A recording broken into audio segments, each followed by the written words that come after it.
What's up, everybody? How in the world is everybody doing this evening? Hold on. We got a great show for you this evening. A great show. Hold on. I'm sorry.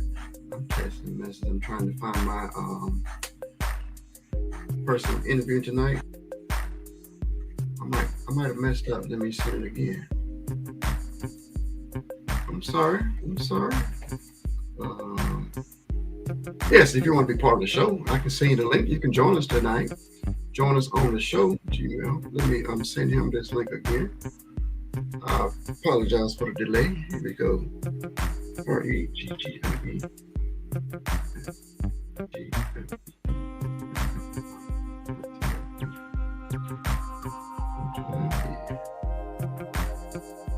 All right. How y'all doing? How are you enjoying your summer? A lot of people graduating. Congratulations to all the grads. It's that time of year. Grads and dads. Next week is Father's Day. So get ready. Get ready for Father's Day. Sorry for these colors. I had to switch from green screen to blue screen because of the t-shirt I got on. You see what I'm going to show you my shirt. Major. That's me, Lil Joe.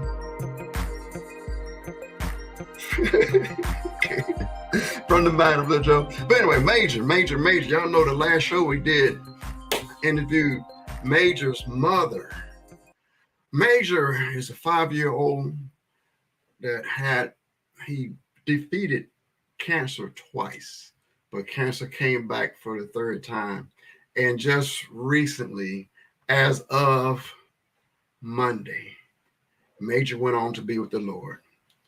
So I had to make me a major t-shirt to represent Major. So that's what this show is all about. We have people come on telling a story. Just a couple of weeks back, we had this playwright, this author, this actress. She fought cancer, and the day before the show, she came on to say, she came on the show and she let us know the day before the doctors let her know that she was cancer free. So we have the celebration of life for people who are beating cancer, but we are sad to say our little, I call him baby Major, didn't make it. So they're going to be celebrating his life this coming Saturday for those of you who may be in the Jacksonville and the surrounding area. And also, not too long ago, the kickoff of summer, we celebrate Memorial Day. People who gave their life, some how do they say it? Some gave little. I'll think of it later on. I can't remember how to say it right now. But what I want to do, I want to take the time, I think it's like a minute. Let's just give some honor. I want to give honor to Major, the people. It was another person that's close to us that just passed away from cancer also. And I want to remember our military people who gave their life. So I want to just play taps real quick, and then we're going to go ahead and get rolling with the show. Share screen. Okay. And right there, share.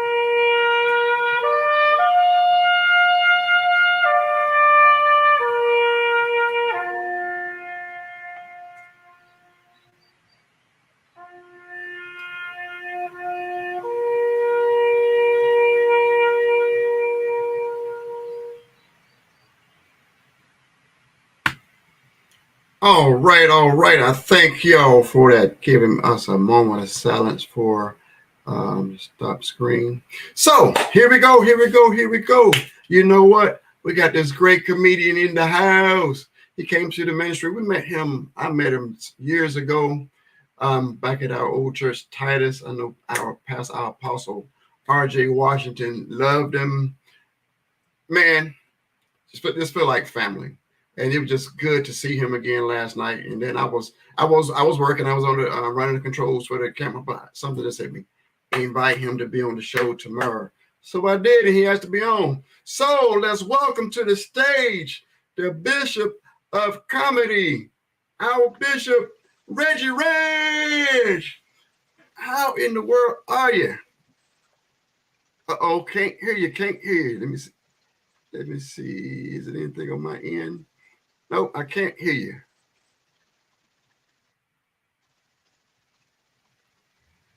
Can you hear me? Okay, but I can't hear you. Oh no. I got some people saying, hey Reggie Reg, but I Can you hear can't. me now? Oh, you coming in? Can you hear me? One, two, three. Yeah, yep, I got you. I got you. What's happening? Hey, how are you doing? Man, do you want to know something? I still have not been to sleep since I What? left there. Yeah, What? yeah. I had to watch. I mean, I had to host a show today.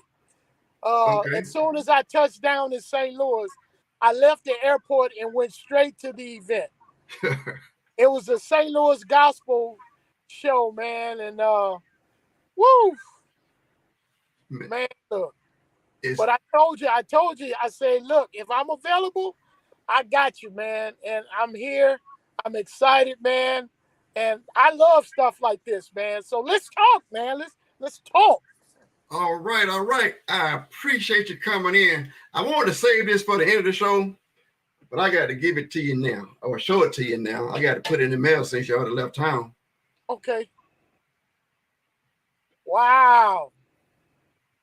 Wow. Yeah, man. Look at that. Man, that's beautiful. Don't oh man, that's beautiful. Yeah, you gotta mail that to me. All right, will do.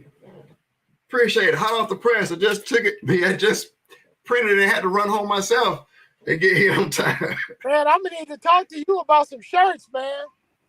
Amen. All right. So let's get with it. So I guess I can let you drive the show. We know people want to hear from you. All right, well, I mean, like, all right, so I mean, you the driver, All you know. right.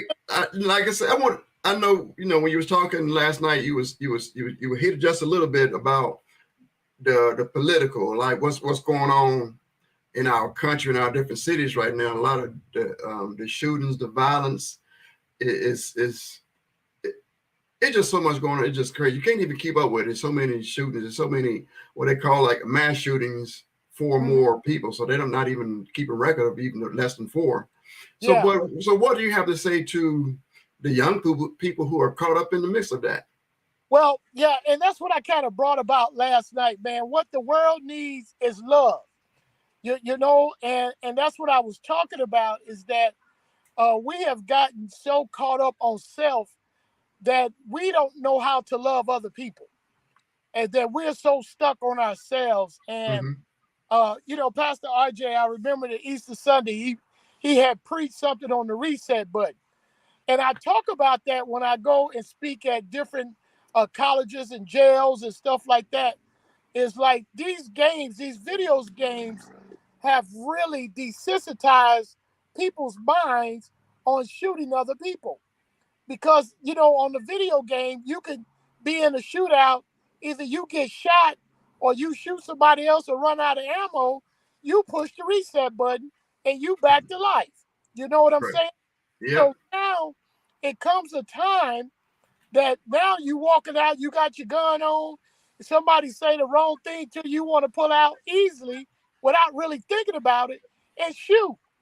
But in Yeah. this case, now you in reality. You ain't on no video game, and so you can't press the reset button. So now Okay. you caught up in the system. And what we need to do is really get desensitized on so quick to fight. It Right. used to be we fought and we were friends the next day. Yeah. You fought with them hands. Now first thing somebody want to do is pull out their gun and start shooting. And St. Louis is high on the list for black on black crime. And I've stated many times, because we the number one murder capital of the world, don't show us how tough we are. It shows us how many cowards there are living in Missouri. And so I'm not impressed. You want to impress me? Pick up a Bible. You want to impress me? Get a job. Raise your family.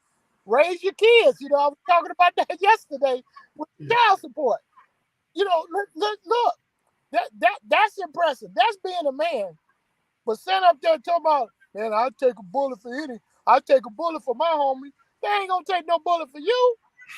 And so why do that, man? And me being, from Ferguson with the Mike Brown situation, I was all, part of that walk, the rally, not the looting, but everything else. And I found out that during that Ferguson riot, I found out one thing that I was truly allergic to, and that was tear gas. I don't, bro, I don't play with tear gas. You know what I'm saying? But man, we just need to love on each other a little bit more than what we've been doing, man, because it's you get to a point where you sick and tired of being sick and tired. You know what I'm saying? And so now it's like, what do we do? What do we do? It's like I'm fed up.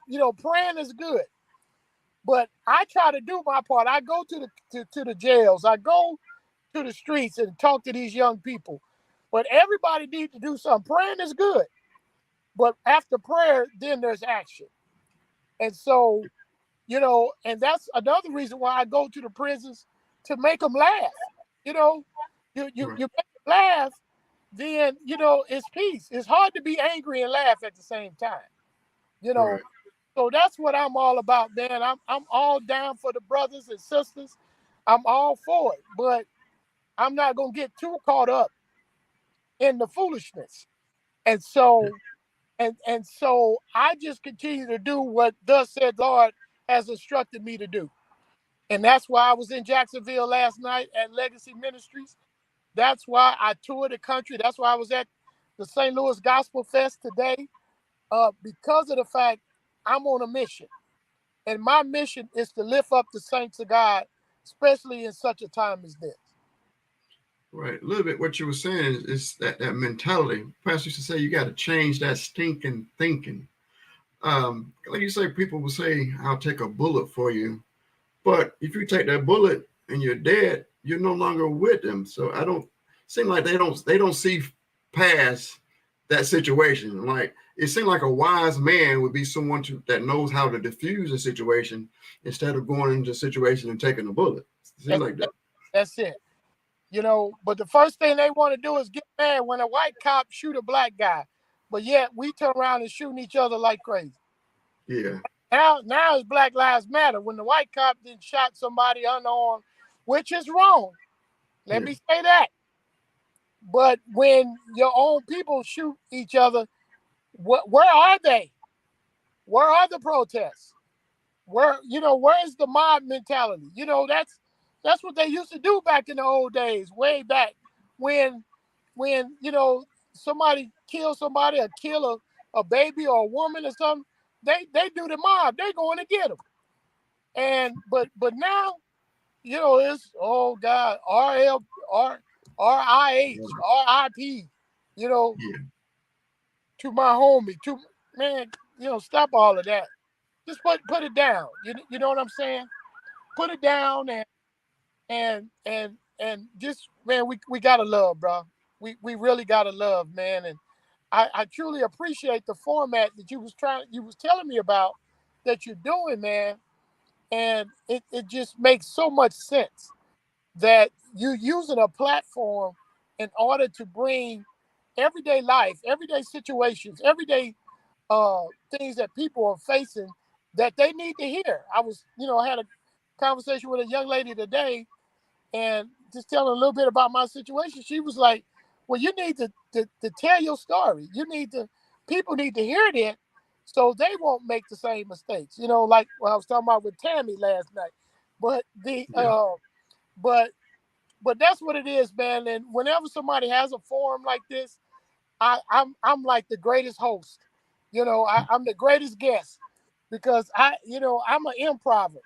Whatever you want to talk about, want to talk about this, you want to talk about the comedy, you want to talk about my future, but whatever it is, it's going to edify and lift up the people. Right.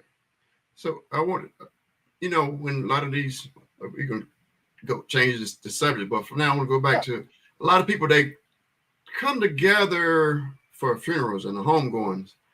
How can we get the people to come together outside of that and build better relationships instead of waiting? Okay, they got shot. Now let's get together, and then seem like that magic of unity just lasts, maybe for a day or two, and then everything goes back to the way it is, and here until the next death. yeah. So a lot of us have what they call an electric slide mentality. Electric slide.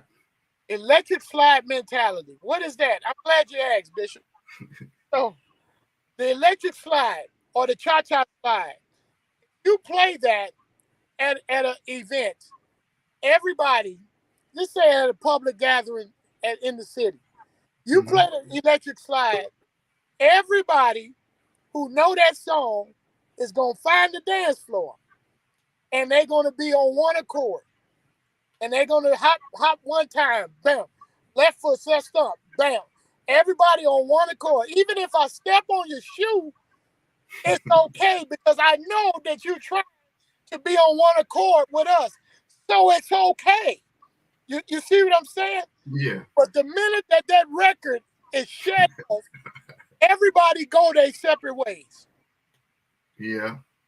That's the electrified mentality that we have. That's a funeral mentality. We got to stop meeting like this and start. We got to start. You know the words that you hear it all the time. Our family owns a funeral home. We got to stop meeting like this. That's a shame. I don't even know my cousin. We gotta let death happen. Let the slide. Put on a let the slide. That's all you got to do. Everybody on one accord. They go right into the floor. Hey, I didn't know. I thought my co-host was busy, so I'm gonna introduce my co-host, Dr. Kathy. Hey, how in the world are you? Hey, hey. I I'm am here with.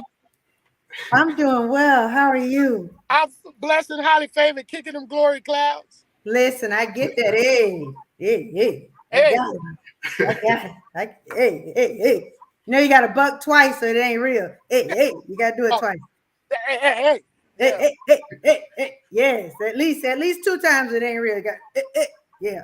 I, don't I don't love, don't hurt yourself. Don't I hurt yourself. love, You hurt your back. I, I welcome, pleasure to meet you. I'm Reggie Reg. I'm me. That's just who I am. I I'm me. get it. I get it. Very nice to meet you, Reggie Reg. So happy to meet you. Happy Yes, to meet you. And Joe, I'm sorry. Today was we were understanding the assignment, National Coalition of 100 Black Women. We just got done with our oh, wow. leadership conference, and Okay. I was able to jump right on.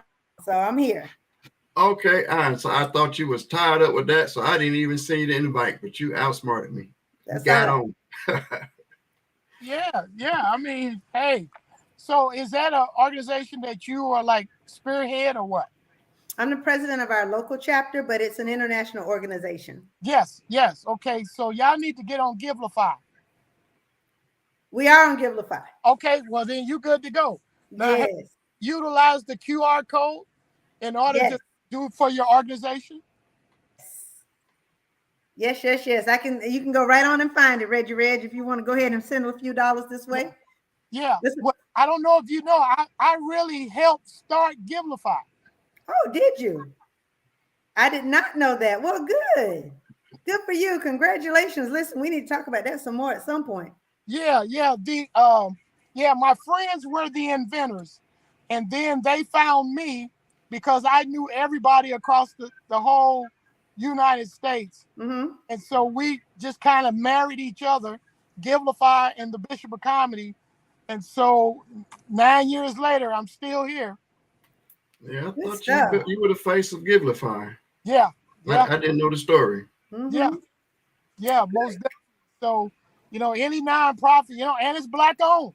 And Yes. so any nonprofit organizations, I most definitely make sure that I plug Givelify. And Awesome. so but yeah, I'm glad. Well, thank you for using us. Thank you. Absolutely. Absolutely. I'm team Givelify in the church because I don't have to go nowhere. Just sit there and do it. That's it. Tap, give, done. That's That's it. right. Check the chat. Check the chat. Whenever he talks about it, I put in there Team Givelify. That's it. Team Givelify. That's it. I don't have to move. I don't have to touch nobody. Nobody has to touch me. We're all in a good place. That's it. So you go to Legacy as well? Where do you go? Yes, I do attend Legacy Ministries Worship Center. Okay. How long you been there? Oh gosh. Since inception of Legacy in '93 with Titus. Okay, so you remember me coming to Titus then? I don't. You don't remember me coming to Titus? I don't, but I'm pretty sure it was a good thing. Man. Did you come like at night? Huh? Did you come at night? No, I actually my first time at Titus was me and Leandria Johnson on Easter Sunday. Okay, okay, Easter Sunday. Yeah, I was back at Titus. I was making church on Easter Sundays. If you were at night, I ain't go to no night church. 2011 was my yeah. I was actually saved by then. So yeah, 2011, I was probably there. Yeah, well, I was there, and me and RJ was like this forever. That was my guy. I was telling him last night, I still have his last text message he sent me. You know what? Me too. Yeah. Me too. I have not deleted and I've not taken his information out my phone yet. I ain't been able to do it yet. Yeah. Yeah, I broke down last night. I couldn't what's your name to tell you? I broke down. I couldn't at the end of my set, and Mother Washington had to come over and console me. Me and RJ was like, we actually played the video. We actually played the video that he was talking about me right before I started. And so, I love the Washington family. Yeah. Yeah, I love him. But he inspired me so much, and we can go on and on and on talking about RJ. And my thing, like on my shirts, I got a Love You to Laugh shirt. And Love You to Life, Love You to Laugh. That was based on him. So I like it. And so from there, every time I came, I was like, I came to Titus so many times. I stayed at Marble Waters. Oh man. Okay. Yeah. So yeah, It's me. I own it. It's me. I forgot. All right. He went viral for the homegoing. For the homegoing, I went viral. Really? Yeah. It was all over the place. Him directing the choir. Yeah. I was directing the choir and got on my back and was kicking. I did it last night actually, but was kicking my feet to More Abundantly. And, do it now. Let me see. Do it now. Oh no. You'll do it now. Let me see. Do it one more time. I'll do it later. You'll do it one more time right now. Okay, good. Yeah, I'll do it later. But comedy, I love comedy. I was in the secular world for a long time. Cedric, me and Cedric St. Louis. Matter of fact, it was 89 when I really kind of got off into it. And I was on the Def Jam tour, the Comic View tour. Worked with Cedric DL, Tommy Davidson, Lavelle Crawford, D-Ray, Corey Holcomb. I mean, all of these secular comedians that we all kind of came up in that circle. And then, I had a wilderness experience and then came out and did gospel. And from that point on, I have never, ever turned back. And, there were people that were telling me that There were no money in gospel, in Mhm. Christian comedy. Don't do it. No, you don't. I was like, well, apparently you don't know my God. You Right. know, at the time, shoot, the church was at that time probably $1 billion business. You know what I mean? And it's all about knowing how to tap in and That's right. knowing what to do. And if you know that your gift, that the gift that you have, is there to make room for you, Every and to put time. you in front of great people. So that's all you got to do is tap in that gift and do and let the Spirit lead you to things to doing what you got to do. Voila, it's right there. It's right there. But people are afraid to step out. People don't know how to tap into what their gift is. Right. I preach a message called Merry Christmas, Proverbs 18:16. And, Mhm. and that message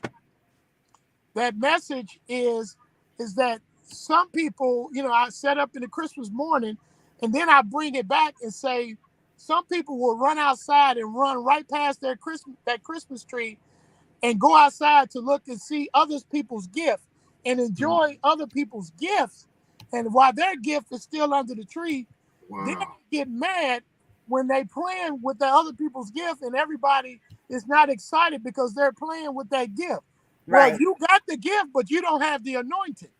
And so it's very hard to emulate somebody else's gift when Yes. that gift is not for you. Yes. And so Wow. you tap in the gift that's for you and watch God work. Right. Right. Right. You got to have the Amen. faith to let you understand that though, and the ego. Your ego has to get out of the way for It's you to called have that kind of understanding. it's called pride. It's That's called it. pride. And Christians have a problem with pride. Yes. Yes. Pride Yes. and forgiveness. And forgiveness. That's right. Woo! That's right. That's right. Definitely a problem with pride. Woo! And Definitely. and just because you say you know the Lord, don't mean you know the Lord. Right. Right. And That's we so don't know good. what you know. Yeah, So, you may know that Africa is a continent. That don't mean you know Africa. That means you know Africa is a continent. you So, know it's a country, but you don't know it. Well, what can right. you tell me about it? Well, It's a continent. yeah, but you don't know it. And Right. so the the whole gist of it is that you just tap into what God is giving you. That's all you got to do. That's And I it. tapped in on it, and let me tell you, the doors that have been opened. I have been able to be in front of some great people. And I always say Pastor RJ was one of those great people Mm-hmm. because of my gift. And I'm going to tell you how he found me because of Abraham Lincoln. Pastor Link was with Bishop Scott, his best friend in St. Louis. And Hmm. I had went by Bishop Scott's place and did about 10 minutes.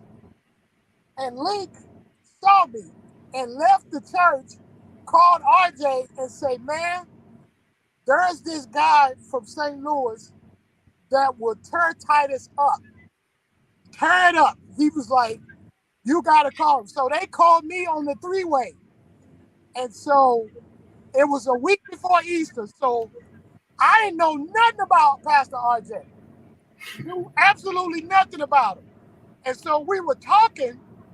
And so he was like, well, man, my brother said that you are funny. He said, what you doing next Sunday? I was like, I don't have nothing planned. He said, well, Yolanda, who was his secretary, is gonna be calling you, and you coming to Titus. I don't care. He was like, how much you charge? And you know what I told him? And this is where our friendship was sealed. I told RJ this. I said, whatever God lay on your heart, I'm not gonna even ask for a price. Whatever God lay on your heart. RJ say, hold up, and hung up the phone. I'm like, but later on that phone call, I found out he called Link. He said, my God, this guy, this young man is going some places. Because of the fact, I didn't know he had 8,000 members. I didn't know that. Right. But it was just the fact that doing the ministry that God has led me to do, I don't do it for the money. I do it for the.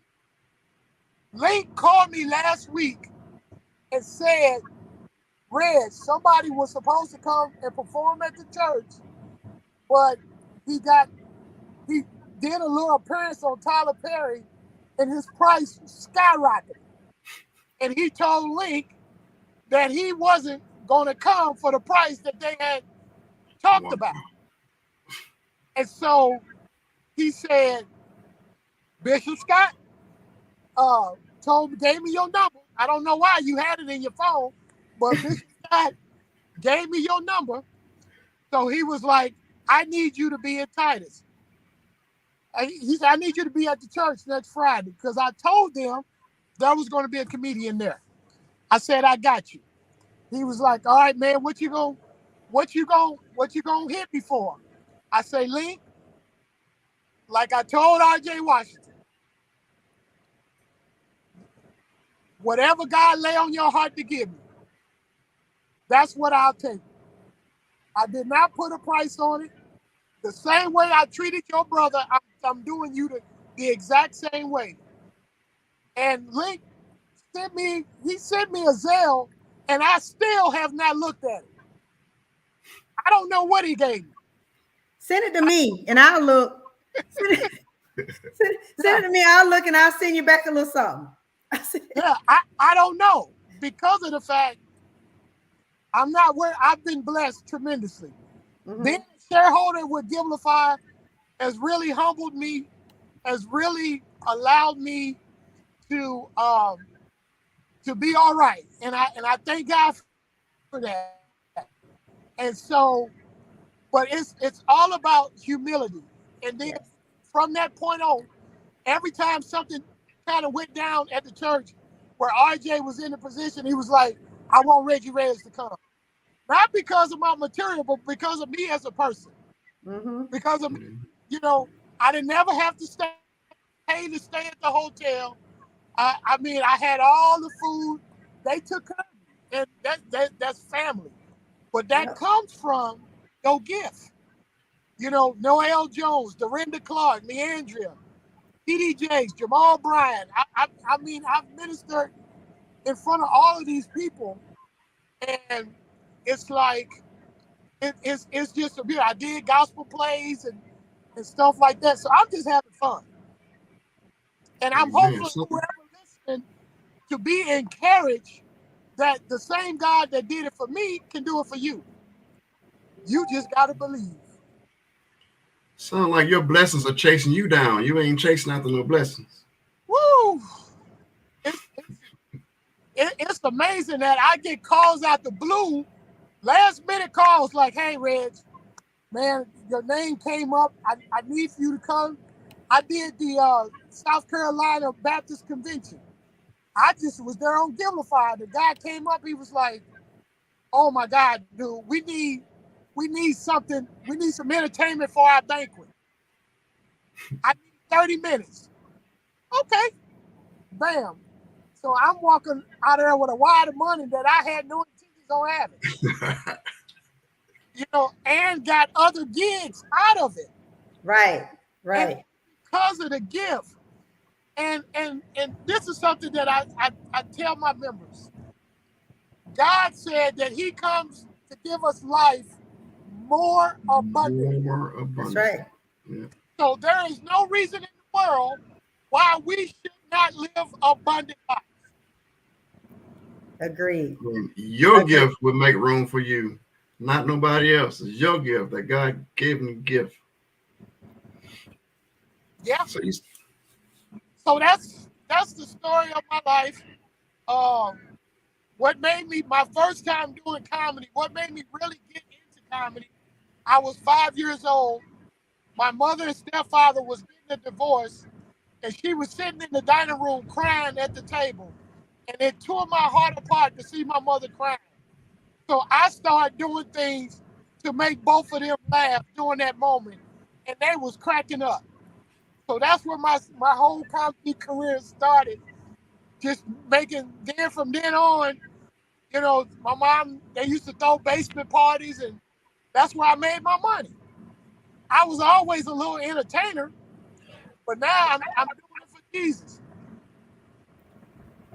So how did you how, this is just being blunt. How you didn't get shot? All that shooting and killing going on in St. Louis. Well, there's something that called a hedge of protection. Amen. that I don't know what else to say. But when God put that hedge of protection around you, you know, um, and I kind of have this mentality, and like you heard my testimony uh, last night that I did 96 months in a federal penitentiary, and my roommate, my cellie, one of my cellies was a vice lord from Chicago, and he would come in the room sometimes and uh and just slam the door like wake me up like, man, what are you doing? Man, I could have came in here and killed you. You sleeping all hard and stuff, man. You know you were in prison. You know what I told him? This blew his mind. I said, well, if you kill me, you won't be doing nothing but doing me a favor. Because Mm, I know where I'm going. mm, mm. Yeah, yeah, I know where I'm going. I might not be in a hurry to get there, but I know where I'm going. I'm not afraid of death because my Bible says absent from the body is present with the Lord. Right. And that's why I kind of be a little leery. And, you know, when people say, ooh, thank God I'm in the land of the living and not the land of the dead, but then you turn around and preach Christ, crucified, Mm, and then he got a mansion for you. So you mm. making death sound like it's a bad thing. Well, some people, thank God woke me up this morning. I said, I would thank him if he didn't. Mm. Yeah. Good point. I would thank him if he didn't because I know that I am in a much better place than I was before I went to sleep. And so, again, not in a hurry to get there, but when my time comes, so I try to stay away from the foolishness, stay away from the mess. Uh, but I find myself kind of in it because I care for our people. And if Mm-hmm. I can, you just know how to pick your battles.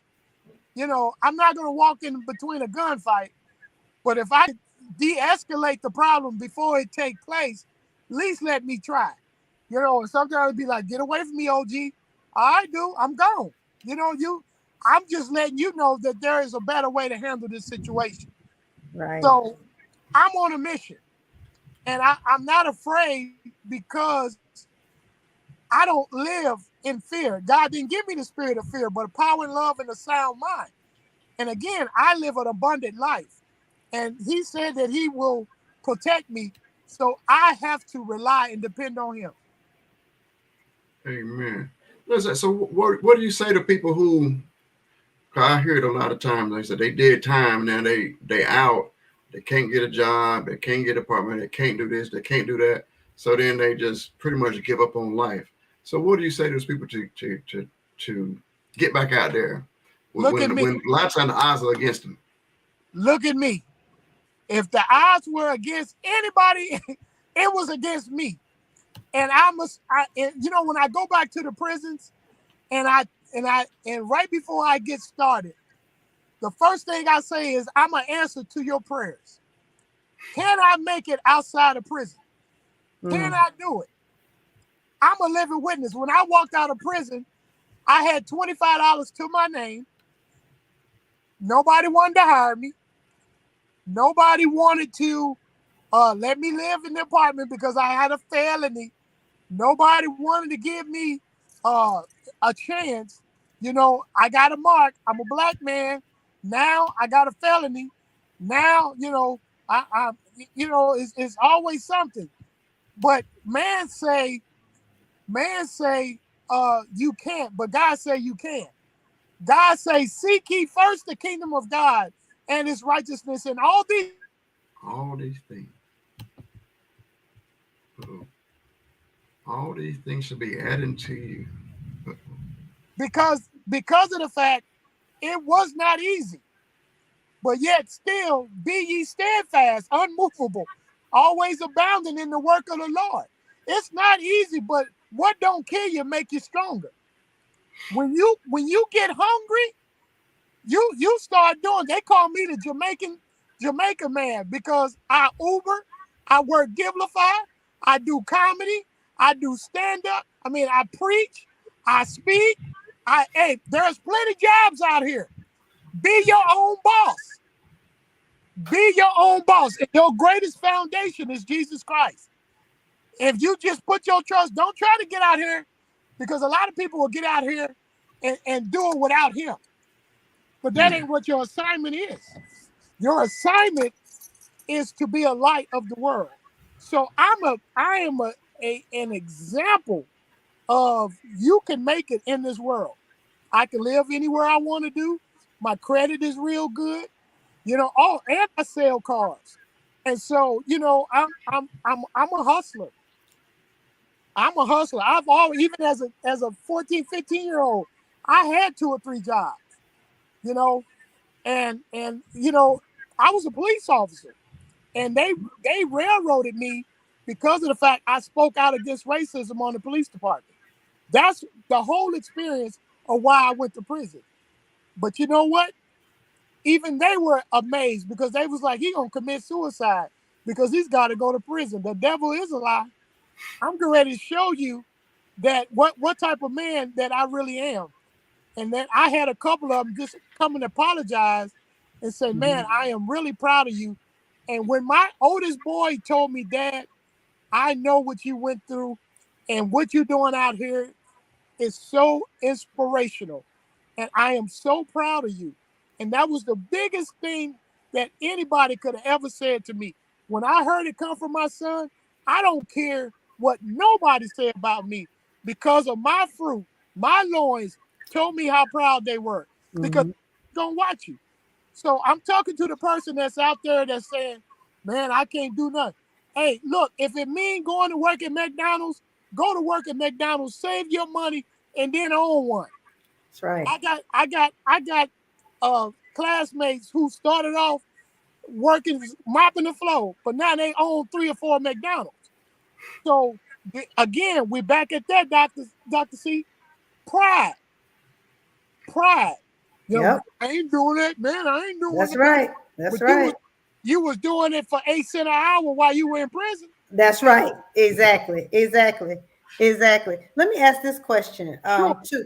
When you just thinking about that transition back into society, all of that. Yeah, We know we all see jailhouse religion. yeah. We see jailhouse religion All the time. all the time, and everybody. I mean, I have a brother. I say all the time. We ate the same cereal, had the same milk. When we have milk, we both made whatever out of some cream and some water. We all did the same thing. However, he chose at one point to go down a road that ended him up in prison. Yeah. So, and still my brother still love him, and he's managed to come out and runs a phenomenal business now, has several employees, all kinds of things working for him now on the other side. But it's easy to have to know Jesus in jail. It's easy to know Jesus in jail. How do people hold on to that when they come step outside into the real world, when everything now starts hitting them and it's not as convenient to be connected to Jesus? Amen.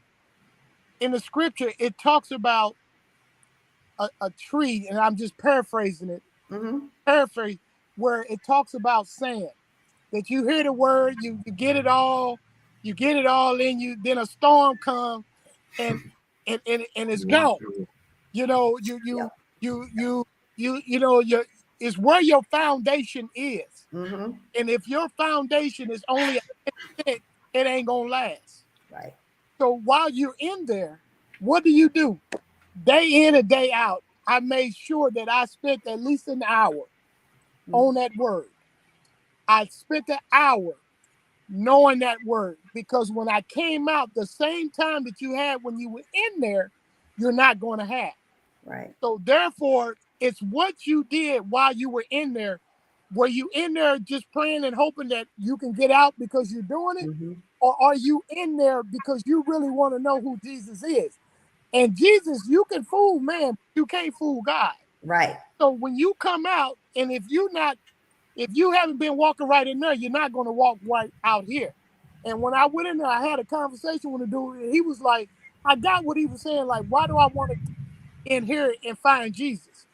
Well, if you only knew that this is the best place, you got the greatest opportunity because you don't have to worry about being, you don't have to worry about anything, but other than getting to learn who he is. Right. That's all you know. So then when they get out, they easily led astray. Mm-hmm. You know, Yeah. they like Lot. They pitch their tent outside of Sodom. Mm-hmm. The minute they get a little cool, well, I'm just going. I'm cool. I'm cool. I know Christ. I know Christ. The next thing you know, you tipping juice with them. You know what I'm saying? But you still want to say, yeah, I Yeah. love Jesus. You know, but you didn't caught up. Now, why do you call me Lord, Lord, and do not what I say? I'm not Right. saying, you know, and then they get disappointed. They get disappointed because they come out here and kind of mess up. You Mm-hmm. know, they come out and kind of mess up and think, well, ain't no hope now. So I just might as well go on back. Or maybe it ain't for me. Right. You know, many are called, few are chosen. And the opportunity is this, is that what you need to do even out here in the world, because it's real easy to get off guard. It's so easy to get off track. Mm-hmm. That's why I put into the members. The word of God is like your daily food. If you do not eat your daily food, if you stop eating, if you just ate once a week, you'll die. True. You'll die. If you don't eat once a week, you're gonna die. True So story. therefore, it's the same thing with spiritual food. If you don't get fed off of that word daily, you're going to die. And you're not going to be as strong when the enemy comes and attacks you, because that's when he's going to attack you when you're weak. When you read. He'll pounce all on you when you're weak. And so you just got to stand firm, and you got to die daily, and you got to read that word daily. And some days Reggie get it right. Some days he don't. I tell people, I thank God I'm not where I want to be, but I thank God I'm not where I used to be. Mm-hmm. You know, but one thing for sure is that I know where my heart lies. And just like any child that get in trouble, you know, I told them at Titus when I first preached, you can choose your sin, but you can't choose your consequences. That's right. So you just figure out how you want to roll with it. You know, yeah, you're gonna slip up, tip up, mess up. But you can choose the sin, but you can't choose the God. So don't get mad at God, but don't give up on him, because he's the one that owns it all. Mm-hmm. Amen. Got it. Okay. So, Thank you for that. Go ahead, Joe. I'm sorry. um, you said you spent a lot of time. It sound like something that you didn't do. So, it seemed like it would be a lot of bitterness in your heart.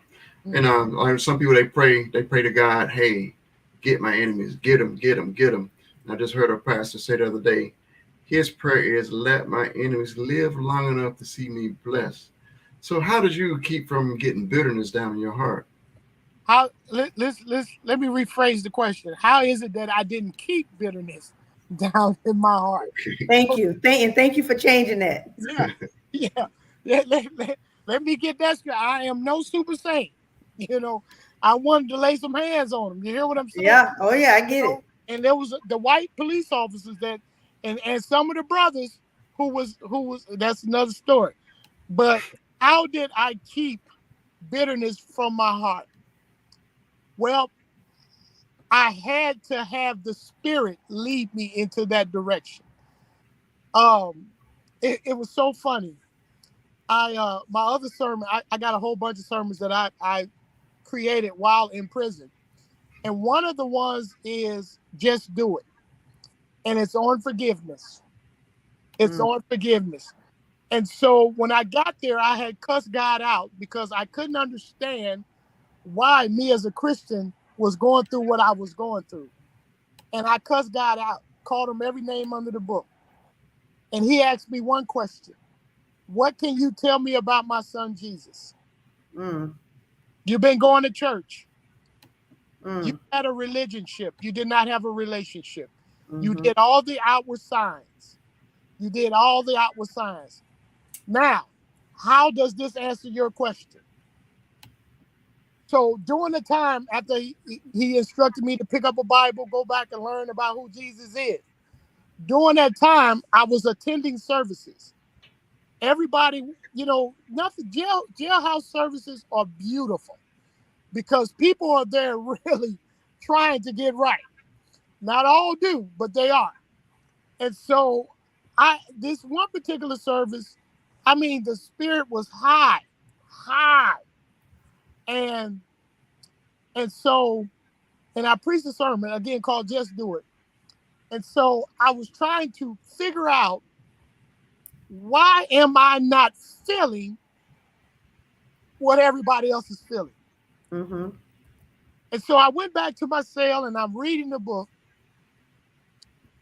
And I read a passage to say, if you have an ought against your brother, you must lay down, leave the altar, go back and fix that. Then come back. Just as you want your heavenly Father, I'm paraphrasing, to forgive you, you must forgive others. Now, that had nothing to do with those that went against me while I was in prison. But in 1994, there was a young man that murdered my sister. He stabbed her in the back, took her body and threw it out on the highway. And so during the court plea, wound up pleading guilty. I went to go speak at the sentencing hearing and all of this. Called him out, told him I was going to kill him. If I ever seen him, I was going to kill him. And after I finished talking and really made a butt of myself, well, I won't say that because at the time I really wasn't I was in a relationship. So let's okay. And so I remember he stood up and he said, I first and foremost want to thank my Heavenly Father for allowing me to speak to you.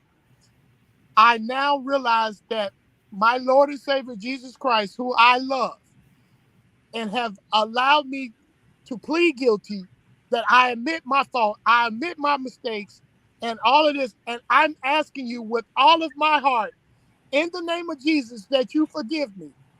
And I told him, I would never forgive you. So I'm reading this passage. And then I kind of moved a little further, Matthew 11:28, and say, come all ye that are heavy and heavy laden, and I will give you rest. So the whole time, I'm like, I closed the Bible. I don't want to do this Christian stuff. Lord, he killed my sister. Come all ye that are heavy laden and I will, but you don't understand. He made my daddy cry, which I had never seen in my life. Come all ye that are heavy laden and I will give you rest. But Lord, he shouldn't have threw her body out there like that. I got to get him. Come on. Come on. And I had to forgive him. And you want to know something? The whole time that I was walking on the compound, even though physically I was walking straight up, I was bent over. And what I did, I do an illustration where I have a bag of Bibles in the back.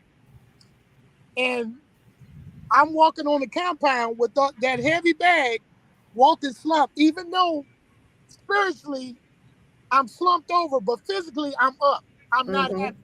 I'm not at peace. I'm not none of this. So after I went on and relinquished myself to God and said, forgive me, please forgive me. And I have the pastor walking behind me. And the more that I began to forgive and talk about the forgiveness, the pastor was taking the Bibles out the bag. And the more now I begin to stand up. But I said, that old devil, get in your ear and begin to talk, he killed your sister. He killed your sister. Now the pastor began to put the Bibles back into the bag, and I'm bent on. It's a powerful illustration, Mm-hmm. powerful, and but it made so I had to forgive not only the man that killed my sister, but everybody else who had done me wrong. So with that, a couple of them I've seen on the street. We hugged. They apologized, but it didn't happen overnight. But if we gonna live the Bible, if I'm gonna talk the talk and walk the walk, I got to do what it says. So that bitterness had to go. And when I began to do that, that peace that surpasses all understanding that Paul talks about, I experienced it. Mm. I experienced it, Doc. And Gotcha. and from there, I learned to forgive. I I I get it. I learned. So Well, that's pray for me. that's Pray for me. Pray for me. I'm still working on it. hey, hey, and I feel it because I've been there. I That's feel it because I've been there. Man, how can you just let this person? Hey, I gotta let God say He'll fight my battles. I want to lay hands, but I know I can't. Yeah, they let the doctor fool them sometimes. The bishop, they let them fool them sometimes. They let it fool them. Hey, but the great thing, the bitterness, yeah. Am I Mhm. perfect? Absolutely not. Right, Do I right, upset? Yes, I do. right, But it's a little bit more easier because I'm all in. God right. is so good to me thus far that everything that He said and showed me that was going to happen have came to pass. Mm-hmm. Mm-hmm. So I know He's real, just like your earthly mother or father. If they were in your life, you Yes. know that whatever they do for you, they're gonna do it to try to help you Yep. next level. Yep. It wasn't easy. people need to understand that the keys to the kingdom, and one of them forgiveness. You cannot, God, your heavenly Father can't forgive you if you are not forgiven. It's like we are blocking and causing harm to ourselves. So we, hearing your story, forgiving it takes effort, It and it does. starts in your mind. You got to get your mind right first to even attempt it. But if you really understand, I can't forgive this person. I've heard people on their deathbed. I can't forgive him. I can't forgive him. Well, how your heavenly Father can't forgive you? Right. People Right. need to understand that. They don't grasp it. Yeah. It's hard. It's definitely a hard concept. Particularly when they're things that. Why is Legacy Ministry calling us, Joe? Uh, we come to church. We come to church. We come to church, Pastor. Stop calling them. So so yeah, it is hard, and I think the what we forget often is that everybody doesn't do that at the same speed. And yes, somebody the Lord can swoop down and just away. But I think that we preach sometimes that there's no process. And because we teach that there's no process, it seems like it's something that people just can't obtain. And I think that's where we get into trouble. And with me, I'm always in the mind. I'm always thinking that I'm always in mental health. I'm always thinking mental health. And as we're thinking about that, my thought is sometimes we make those kinds of actions, those things that happen, we make it so it seems unobtainable because we talk about it as though we woke up one morning and the Lord just touched our head and we forgave everybody and everything just went away and now we love everybody. And that is so fake. That is so fake. It doesn't mean that it can't happen. I believe that it can, and in some cases it does, but you don't know that until that person runs up and tries to touch you, and then you got to figure out how you need to move. And I just think that a part of our problem, one of the things that makes this walk look so unachievable and unobtainable is that we're not honest. We're not honest, we're not transparent, and we're not true when we start to talk about processes. And I'm gonna just be quiet because Joe know I'll get on a roll, and I'm done with that. I'm done with that. But you're so true. It's so true. that it is.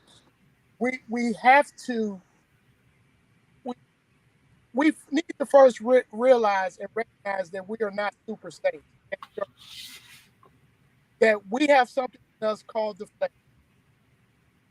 We have it. Look at David, a man after God's own heart. How do Yes. we know that? Because of the fact God after his own heart. But he wasn't a perfect. Right. But we can get so super sanctimonious that we feel that we are so untouchable. Say that. It's Father, Son, Holy Spirit, and then your name. Right. Right. That's, that's not it. And I think if Christians learn to understand that they're not perfect, Mm-hmm. you're perfect through Christ, Right. but you're not perfect within your flesh. I was doing a study on I can do all things through Christ that strengthens me. Uh-huh. What exactly does that really mean? Yes. You can do all things through Christ's strength that strengthens you, not your own strength, because your strength will fail you. And people will take that scripture, misquote it, or misapply it. Let me just say that. They won't misquote it, they Mm-hmm. apply it. And so we just got to understand that.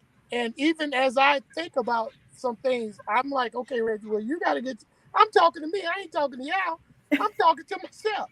Like, Right. I heard what you said. God remind you. Remember what you said. Now, what you gonna do about it? Yep. What you gonna do about it? And again, people watches us. People watch our lives when we don't know it. I'm talking about people who are not, because they show be they most definitely be quick to say, I thought you was a Christian. Yes. Yes. Glory. Say it. That's their theme song. I thought you was a Christian. Right. Obviously, Right. you don't know what a Christian is if you even made that comment. Right. Exactly. Exactly. Exactly. I really wish we people would be a little more transparent about how these things work. I think that that would open a lot of doors. I spent a lot of time around teenagers, a lot of time around younger folks, and listening to their stories. And I ask the question all the time, why y'all don't go to church? And it's the same thing. Y'all fake. Y'all, do this and do that. And then yeah, can't nobody do all that. I can't be walking around with them long skirts. I can't be walking. We've given them so many things that they can't do and not told them how we get to a certain place. And, just I just really think that there's so much room for growth in that area, particularly for those of us who are super deep, those of us who are ocean deep, deep, dark water, ocean deep, you bottomless pit deep. Yeah, that's the one. Those are the ones that cause a lot of the and when you really start questioning them, like these teens these days, like kids now are doing, they asking you questions.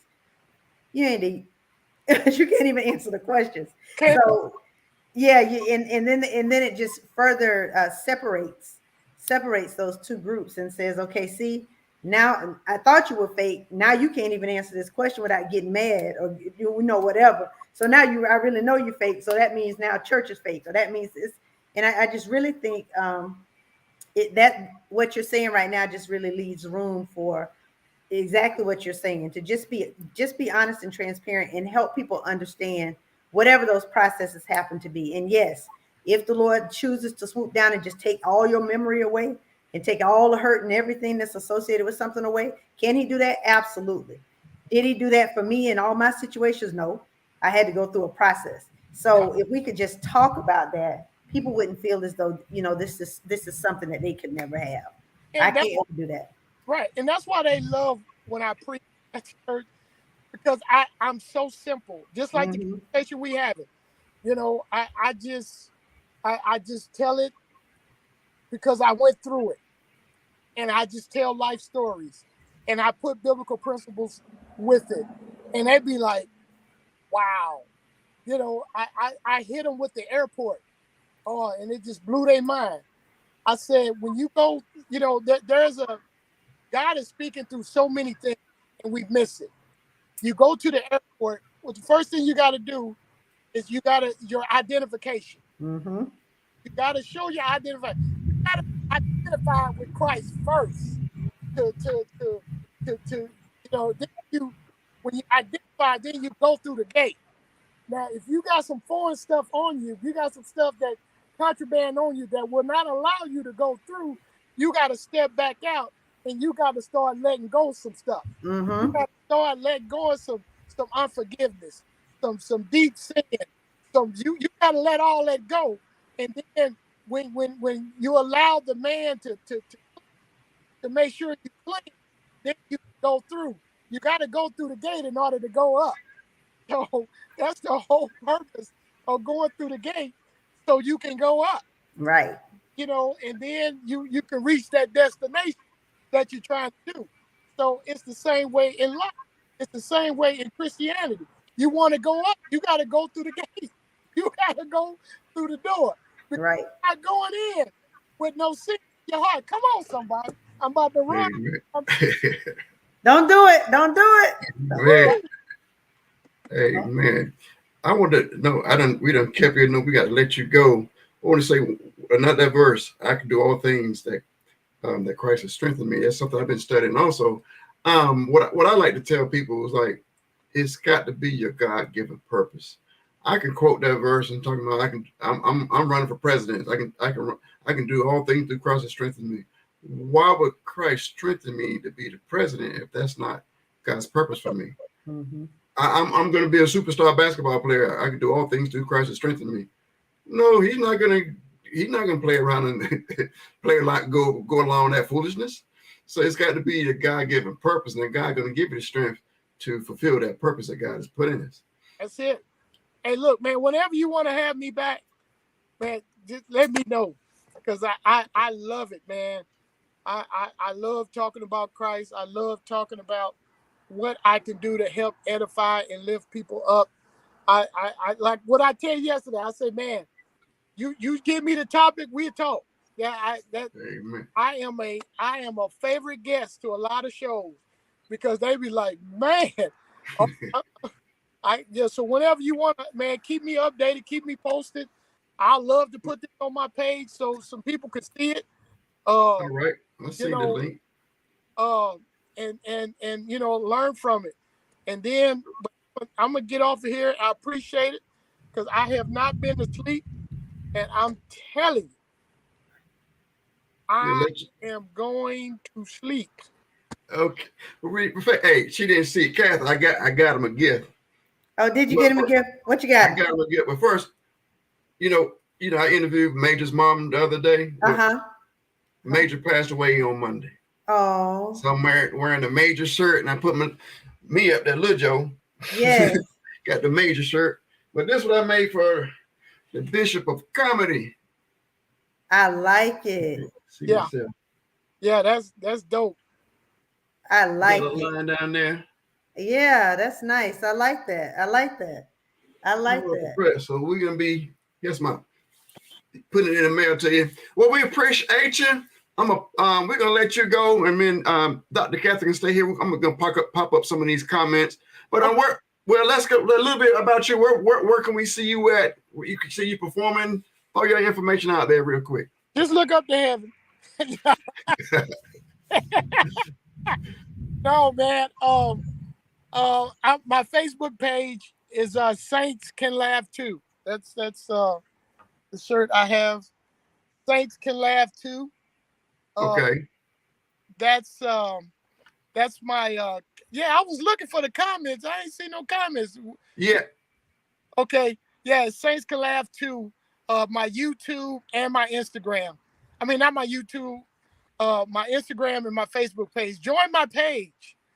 I'm going now. Huh? I'm going there now. Yeah, Saints Can Laugh Too. TOO. And then my YouTube is The Bishop of Comedy. It's some old content on there, but it's still funny. But yeah, just friends me on Facebook, follow me. Just keep up what I'm doing. I'm working on some tours, and I'm working on some. Hey, Bernadette.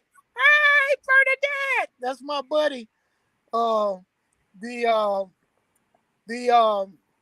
but most definitely, just whenever you want me back, man. I love talking to people.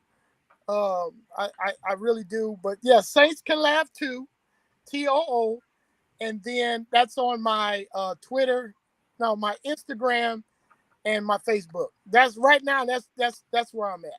Gotcha. Hey man, well we appreciate you. I know we're gonna see you again. Yes, And sir. I just liked you, followed you, and sent you a message. Okay. Okay.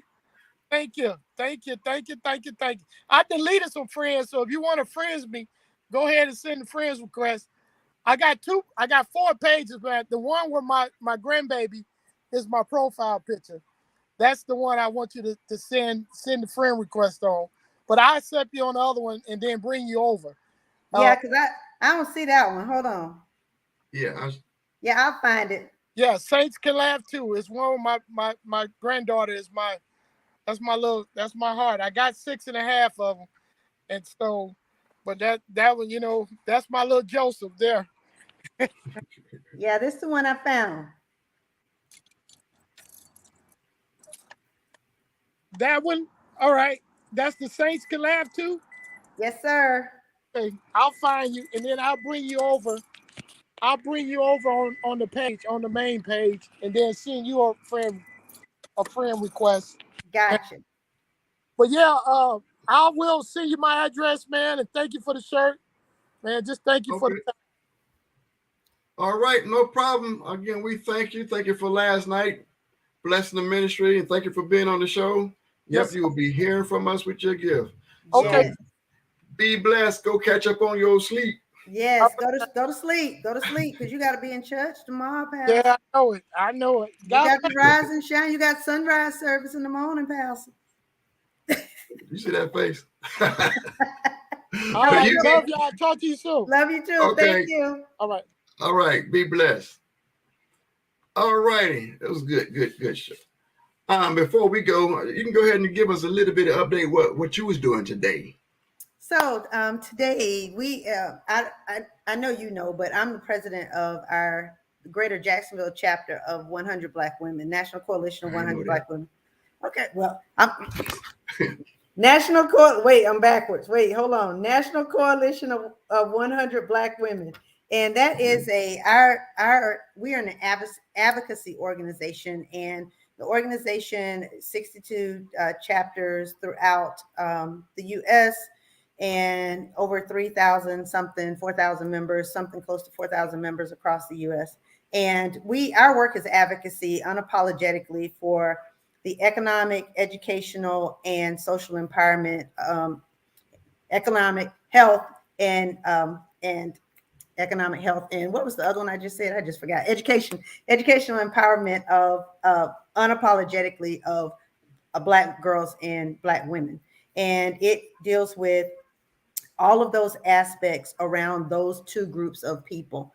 And we work a lot in terms of advocacy, dealing with the impacting policy, impacting processes, impacting protocols and practices that limit the success or somehow institutional practices that hinder growth of those two groups, Black women and girls, again, unapologetically, those two groups, and anything that hinders their ability to be functioning, well, healthy, educated, strong, women and girls who are treated equally across all sectors. So today we had a leadership meeting, leadership training. We had a training last night, and it's just been a really busy weekend. Our national leadership conference was last week.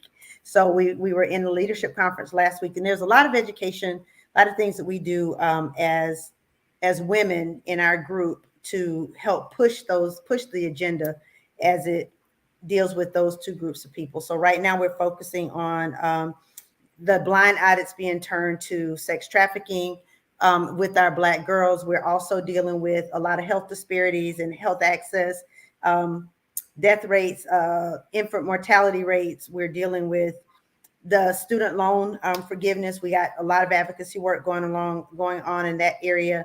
We are dealing with the decriminalization of the student code of conduct and getting rid of the language that says, our two black girls fighting, then they are in, it's battery, it's all these criminal language, but then you get other groups that are fighting and it's horseplay or it's afraid or it's something else. So we're trying to decriminalize the language so that we don't start setting our children up for operating in with that language hanging over their head in their records and things of that nature. So there's a lot of work going on right now around all of those things. Sisternomics is around the economic empowerment, and that's around debt cancellation, all things finance, all things in legacy building and planning, financial planning, financial understanding, credit, those kinds of things. So there are lots of areas that we cover that really are surrounded around those three areas of economic empowerment, education, and health.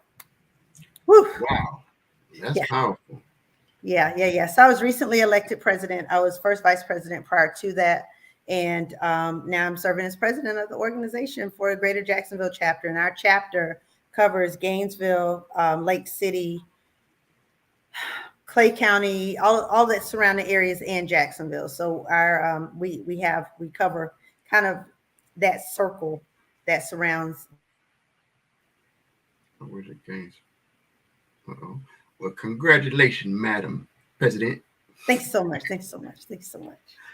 So how can young ladies and women get involved?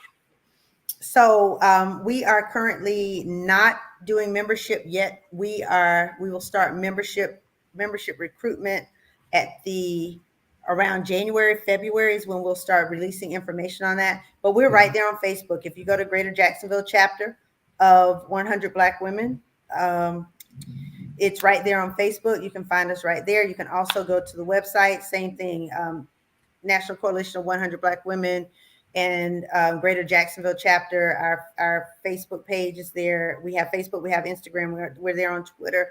Our website, it's all there. So hit those things up, follow us, like us, and if there's something you got a cause or something going down and we need to get on it, let us know. We will bombard your stuff and get some stuff done. Now, side note, another question. Yes, sir. I do a whole lot of stuff and I'm struggling to keep up with it. And we teach a class, Finding Your Purpose, every Wednesday. To the plug for our class. And one of the subjects we were talking about, time management. God, there's so many things coming up and we're trying to manage our time. How in the world do you manage all your time, all the different things that you're involved with? Yeah, so we talked about that a little bit today as well. Time management is something where you have to, I live by my calendar. So sometimes things will pop up and people are like, hey, this just came up today. Can we switch a due? I can't. If I don't have it scheduled, I live by my calendar. The other thing is I have to make sure that I carve out time to keep my mental and physical health has to be a priority because I can't be functional in any of these other things. So I serve as vice president of programming in another organization, another international organization. And with that, I had to take a step back in some of the other areas because those things were really requiring a lot of time. So part of it is managing my time through my calendar and making sure that I schedule things in a way that still allows me to take a moment to be able to switch from one thing to the other, but also finding things that have similar missions and similar visions so that with with two of my organizations right now, now all three of them, we all have information around education and scholarship. We're all working on economic empowerment. We're all working on these same areas. So it creates a way for me to sometimes join those organizations together to partner on events. It gives us an opportunity to, form those kinds of alliances because we do have similar missions on some activities and things. So I'm not running all over the place. The other thing is to, I do a class on time management. So there are a lot of strategies that you can use to make sure that you keep things on track. And I always start with the things that are non-negotiables for me. Like they're non-negotiables around my spiritual life. There are things that I have to do that's related to that. Those are non-negotiables. They're non-negotiables around my family time. So there's non-negotiables around my massages. I'll put it out there. My massages happen every time. It's set every week. It's the same, or every 2 weeks. It's the same time. That's a non-negotiable. So if your meeting pops up during that, I can't do it. I just can't. And that's the other thing is figuring out what you can and can't do, and being able to delegate responsibilities and taking your hands off of everything. If you don't have people in place that you can trust to carry out the things that you're assigning, then you got the wrong people in place. So that is a matter of decreasing your ego, realizing that having enough fortitude to be able to pull out people's strengths and weaknesses, and then being able to put those things in a place where you can then utilize people who like we talked about, who's anointed in certain areas, who have those gifts, and to be able to allow them to do that and trust that they can do it.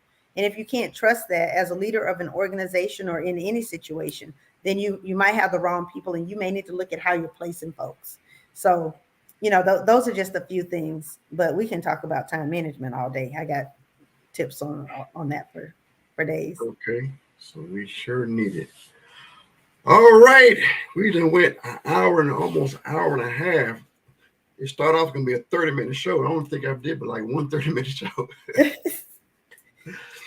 But all right, everybody, I thank y'all for the comments. But is there any more comments y'all want to make before we leave the air? Anything else? Anything we need to touch on? Anybody? I'm going to stay looking for comments.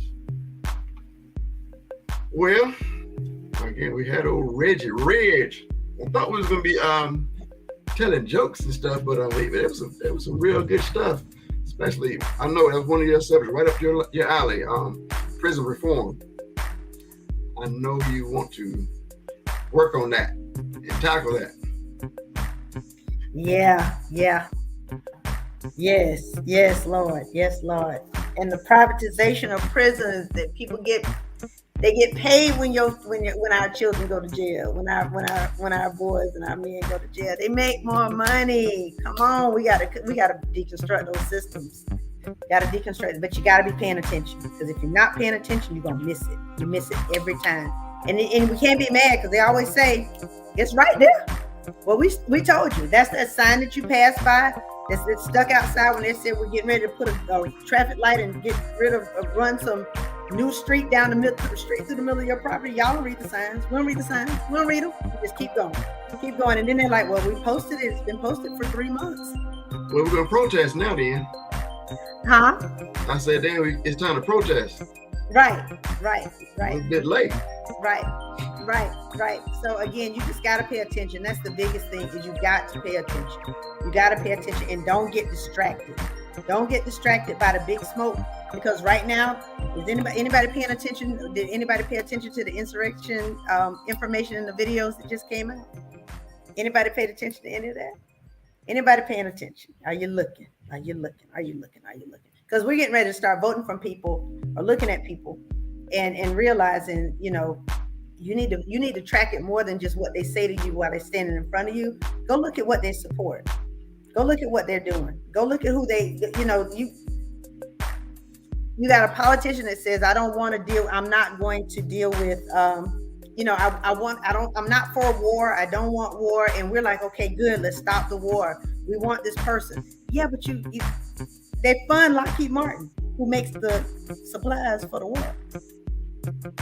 No, you for war, and you getting money, you getting kickbacks from that same war stuff that you don't like. So what they're gonna, come on, people, come on, it's right in our eyes, and we're just like, oh no, that's pretty, because we stay surface. So let's get ready to dig deeper, y'all. Let's dig deep.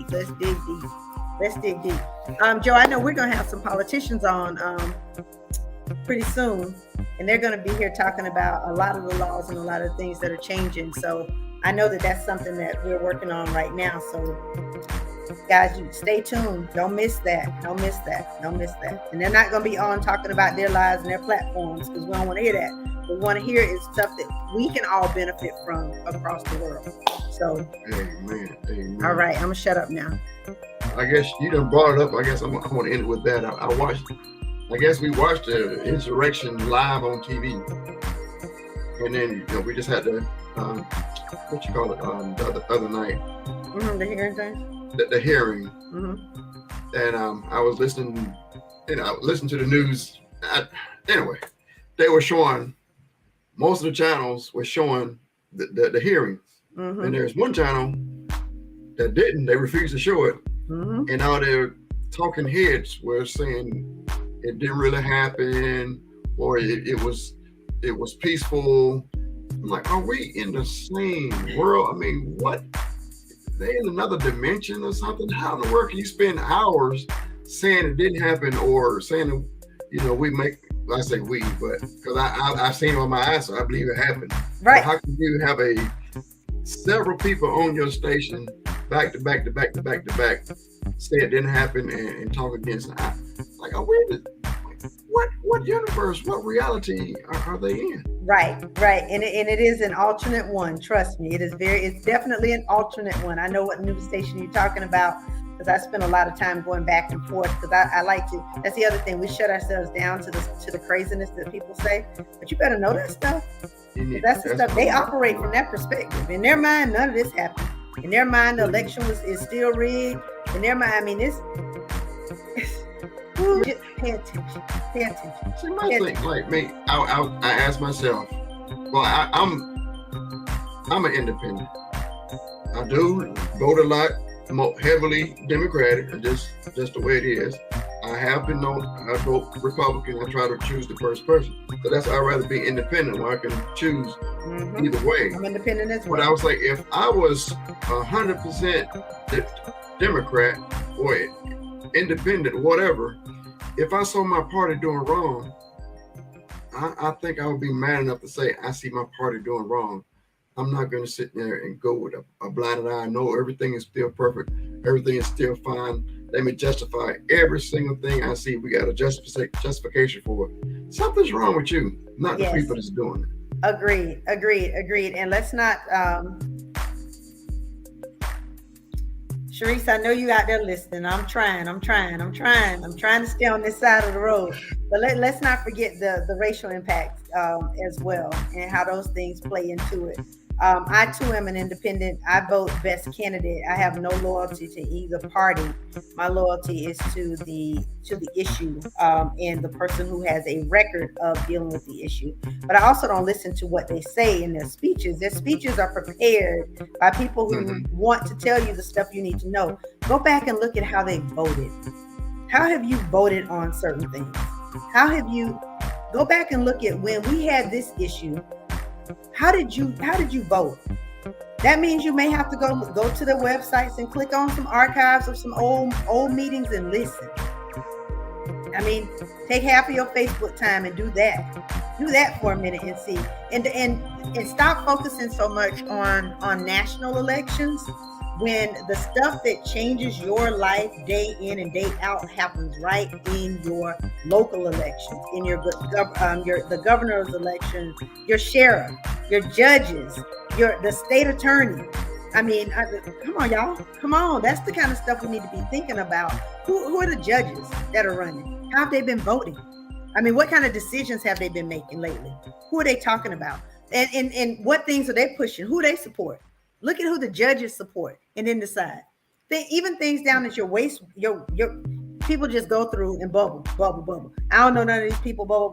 Your soil and water, you want to be Flint, Michigan?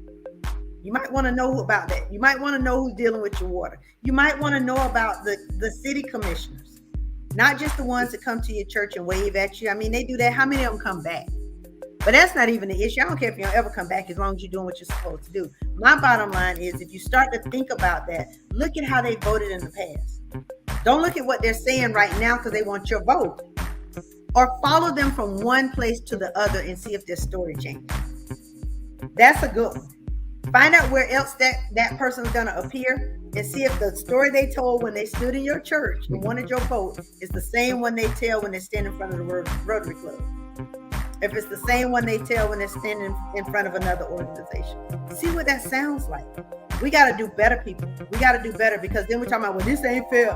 I can't believe they doing all this. Where was your vote, partner? You voted for the person because that was one of them bubbles you just bubbled in because you didn't take the time to learn, take the time to study. So anyway, I'm gonna be quiet about that. This could go on and on. Yeah, I was gonna say one of my peeves. I guess this should be a wish. I wish, especially the local elections were nonpartisan. Judges should be nonpartisan. Mm-hmm. The sheriff should be nonpartisan. So I don't. Okay, I want to get into that. But like what you're saying, what somebody, I just heard somebody say this other day. Albert Einstein said, you can't solve a problem on the same level that caused the problem. Right. People cause the problems, and then we elect people who cause the problem into office to solve the problems that they might have a part of causing the problem in the first place. Correct. So this infinite loop. Oh Lord! And when you we need the kingdom of God. Right. If you think about that too, Joe, just very quickly and simply, people vote by name recognition a lot. About 74% of the people who bubble, they bubble because they've heard the name a lot. That's why you hear politicians, even when they're calling your phones and you hang up on them or whatever, this is such and such and such. They want you to hear their names a lot. They want you to see it a lot. That's why they spend so much money on those signs and stick them everywhere. It's name recognition is part of it. But the problem with that is you need to, if it's somebody who's run before and they've already been in office and your life got worse, but you're going to vote on them again because you know their name? I'm not going to use a word. I'm just going to do this look. Because that's the thing. So you got to look at that. And I ain't got nothing to do with that. It don't make no difference nowhere.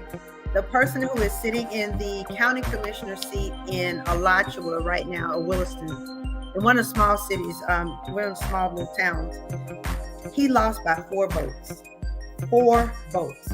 That means if 5 more people had gone out and voted for the other person, this person would not be in office.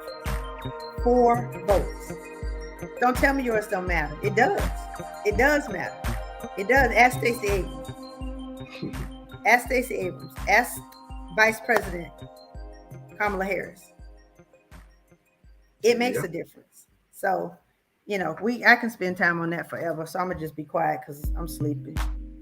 Okay, we are over time. This was over bonus section. Yeah. Yes. Thank you so much for that. Definitely. That if you don't know who your senator is, that's the person who's up there fighting, like voting or not voting. And y'all can say what you want to about Auntie Corrine Brown. I know Auntie had some struggles. I get it. But one thing she was never was quiet. Now she might have been wrong as all get out, but she wasn't quiet about it. So and she would stand up and fight for things in different ways, but she did. Figure out who's speaking for you up there. Who's it? Who's in the Senate? Who's in the House speaking for you? And are they speaking for you? And what if you got everybody that you chit chat with, that you're friends with on Facebook, and you got them to just change their vote to something else based on data and information? We could change this world. We just got to get on it. We got to get on it. Get on it. Majority of the people that's in DC does not have the views of majority of America. Does not. But they keep getting in office. They do not. The majority of us want them student loan canceled. All of them. You take all mine. I want all mine. Why is it taking so long to get pushed through? Y'all ever thought about that? Take a look. Look at who's stopping it and why. Come on, y'all. Come on. Let's think this thing through, y'all. We got this. All right. Well, it's been another show. I thank you for your time. So we're going to don't 100% know about next week, but we can get next week together. So join us again next week. Same bat channel, same bat time. Everybody, be blessed. Love you. Have a good evening. Where's my see, my finger ain't in the right place where it's supposed to be. I still gotta redo this opening and closing. I like it. I don't know where it is. There it is.